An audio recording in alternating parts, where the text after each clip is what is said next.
Kadang tan mari pinila bangso video kibonai thuge thatke la son hala patumi ile tum hala dak PGR long ke song po long klam la hala kupili adolong along kon ne moluk che song lo ning sam lo kadak we hanta churu lo la son che song thek pot ta hula dak nang than lu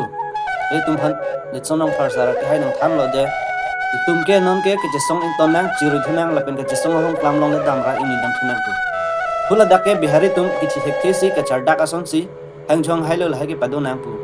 hala su adhule li tum chiwang lap lo la dak theglong lo tum light nang lang dun bom no tala ni ta light bula su light nang lang on bom lo la pen ni ngarong lo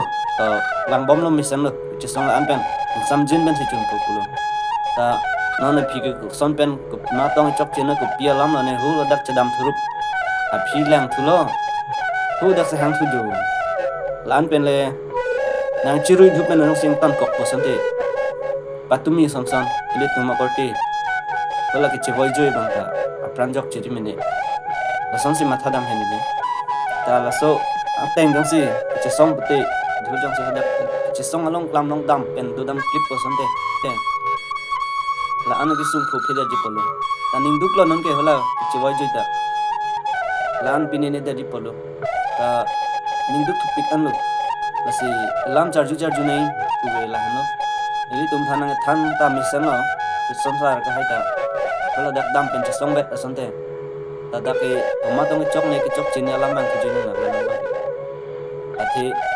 hu hati pen ta mon ta mama da mon na chi toilo nspegu minister handa nang toilo ada pen si chin kilap chi than lap lo dak choi ki alam pi ma ki sung wo lam ta than nang lo ili tum la pen dak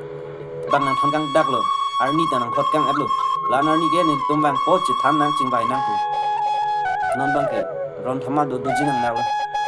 hula bengali hem me kai bengali dokan me kai kumani handicap ham me kai kon chok tu ini da hu jai long bang ha han ku jo han sai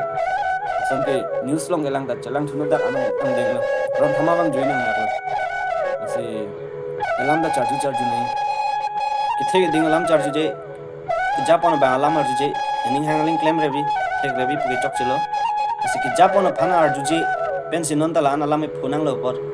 karbi tang de karbi la so jane si karbi teng tum bit thip si do nei bit thip nei arleng bumarleng deng aling charling dun ret la so jane si konglong dun ret sinan ta pinila an phuni phunang la si madu karbi dita ke sum phete de ko si karbi tang de karbi do thip nei bit thip nei che song rap pet nei che song thip nei dam lu plote ku kalili kal abi be na sidam rong na ta hayang ring do he ta arleng thidum dai nuta nun anda thang da lam boyo gelang mon to mama hansi ka hong an bo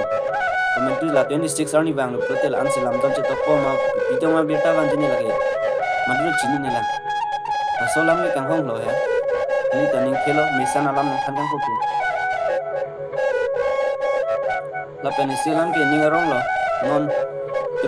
karbing long xmp forensic be haita thithini ni veta me lambak lang lo ni ngarong lo la sonsi kadu ko bi mla sar dum anda cm sar da la sonsi video pro pen bang bom chingki bom sante ajar beta baklang bom bu sante sini ngarong doi athino lam ki internet ta bon lap lo hab lap lo aduta che theklong le mong bidet asom lo prang ke kon ne che theklong sinan bang ke isi pu dam lo plote internet ta ni wang si ki than lo mobile recharge ta ni wang si ki dam lo mo long te so recharge ki nut long 1 GB 1.5 GB 2 GB ki ini data loss lo hai data ta company se le do pu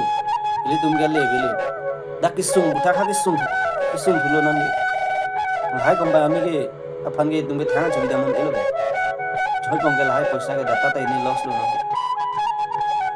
ta pe ne thelam cm sar he me kai chong hodak me kai chok pen hodak inut bhaini ke nengje bang do ladak ke arnam ke do hem ya da hem me kai chok nang ne la anang ne arnam do hem ke chichini nai arnam heman ke ghon kang nai polupu eviction dhu ladak 5 kilo long eviction rong pang thir long eviction dhu ke dak ke so monit patient ti lai da dolang patient be joy selen vek dong dolang hu la so dhu ne eviction jinsu sienta lapen arnam arni da dolo ladak hem me thangkar bi hem eviction ladak eviction re dong chok hu la bengali bihari tu mena होला dak PGR do uttor bolbir do khironi do होला dak eviction se emi thang hem che eviction re imi thang long ri long pat ki do tang amunit ki pat thir tang amunit imi thang tum nasi kat silang la dak pen bang behari tum non meme juno na pu siam sar phan mata pulo te la hai kam ke masik lem lang la helang la pupulo te nasi do thai do helang karbi go back pusenang pusalang dak karbi long sar phansi karbi mi thang do back dak long ri long pat long sila kunang do chop si karbi go back thanang ku malo ningang sampo ta kali ni ta karbi tang te karbi pusi ajale the khede ta mi ningang samse pen sila so video banai lo si madule lang bang stame nili hana khingu nang long ri ni ta karbi tang te karbi pani yang thene do pen sila so video salam lo ningo re kadu beta kardong